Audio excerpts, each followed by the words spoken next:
છે એની વાતો અહીંથી આપણે કરવાના છીએ. આપણે જેને માં કહીએ છીએ સાહેબ, એ માને સાચવવા માટેની આખી આ પરંપરા અને આયોજન થઈ રહ્યું છે. તમે સમગ્ર જે આયોજન જોઈ રહ્યા છો એની પાછળ ઘણા બધા મહિનાઓની મહેનત છે અને ત્યારે આ આયોજન એકદમ સુવ્યવસ્થિત તમારા સુધી પહોંચતું હોય છે.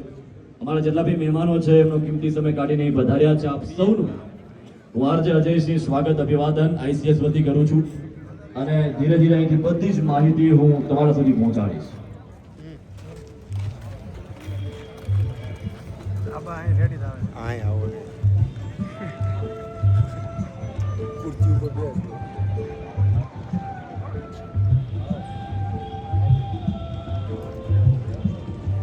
વિકાસ સ્માઈલ છે જો